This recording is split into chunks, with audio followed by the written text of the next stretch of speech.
Hello friends, this video on photosynthesis in higher plants part 17 is brought to you by examfear.com. No more fear from exam. So with this, we'll end our discussion on light reactions. We saw how energy is produced in the form of ATP molecules and NADPH molecules in non-cyclic and cyclic photophosphorylation. Now we will talk about the biosynthetic phase of photosynthesis. This is the phase where sugar is actually synthesized, that is actual food preparation of plant in the form of glucose takes place in this phase of photosynthesis. And this phase will utilize the energy which was produced in the light reaction phase of photosynthesis. Now we will talk about the biosynthetic phase of photosynthesis. So biosynthetic, synthetic means preparation, synthesis. Bio is life. So basically here we are actually going to synthesize the food material of plants. So this is the actual phase where the synthesis of sugar takes place. That is, the glucose formation will take place in this phase. That is why it is known as biosynthetic phase. Now, let us quickly recall the overall equation of photosynthesis. It was something like this: CO2 plus H2O gives C6H12O6 plus H2O plus O2. So now here in this process we will see how carbon dioxide gets reduced to form glucose. So that is our agenda here. We will see this part.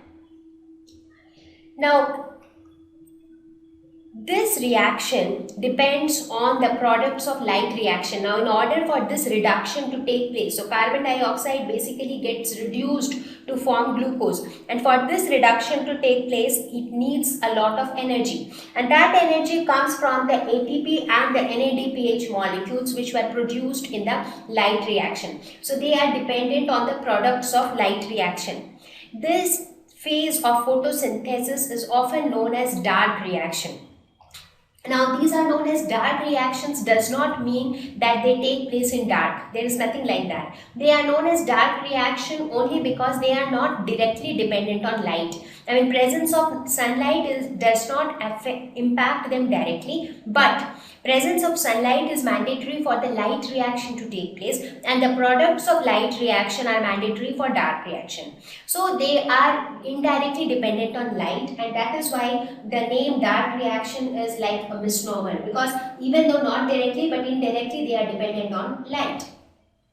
So it has been seen that even if the light is gone, these dark reactions might continue for some time, but then later it stops because of its indirect dependency on light. So now we will talk about the biosynthetic pathways. Now there are many different ways by which this synthesis of glucose can take place. So let us talk about the different pathways. So we will talk about two pathways here. One is C3 pathway and the other one is C4 pathway. So what is C3 and what is C4? So C3 pathway is the one where the first product of carbon dioxide fixation is a C3 acid. Too many new terms, I guess. C3 pathway. It means here in this process we start with carbon dioxide and we want to produce glucose, or we want to convert that carbon dioxide into glucose somehow. That is our agenda.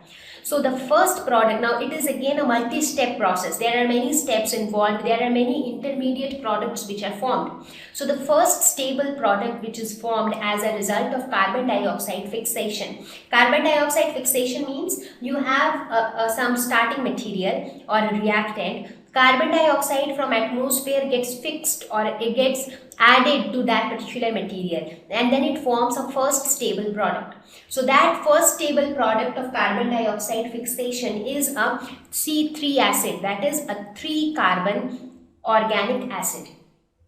So that is why this is known as C3 pathway. So what is that C3 acid? That is 3-phosphoglycerate, which is often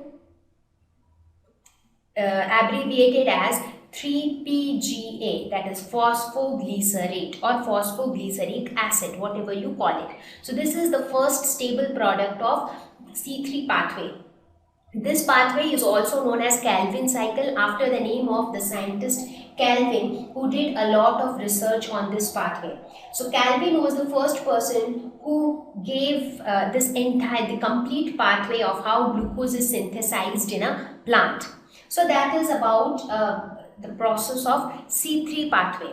The next biosynthetic pathway is a C4 pathway. Now it is very obvious from the name. So there it was C3 because a 3 carbon acid was formed. So here a 4 carbon acid is formed. So the first product is an acid which has 4 carbon atoms in it. So what is that acid? That is oxaloacetic acid, which is often abbreviated as OAA. So oxaloacetic acid has 4 carbons in it. So that is the first stable product of a C4 pathway.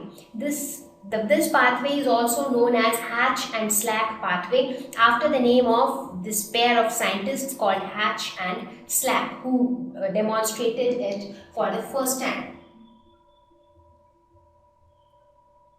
So now it has been seen that in most of the plants C3 pathway takes place. In fact, C3 pathway is the process of sugar synthesis in all photosynthetic plants. But there are certain plants where C4 pathway takes place. That is where the first product is a C4 acid. So it is seen only in certain plants. So we will talk about the C3 and C4 plants also separately. That is how are they different from each other? What are the characteristics that identify whether it is a C3 plant or a C4 plant?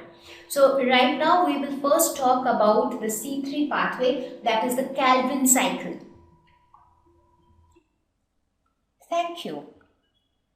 Please visit www.examfear.com to watch more videos, attempt free online test, get free study material, find tutors and mentors.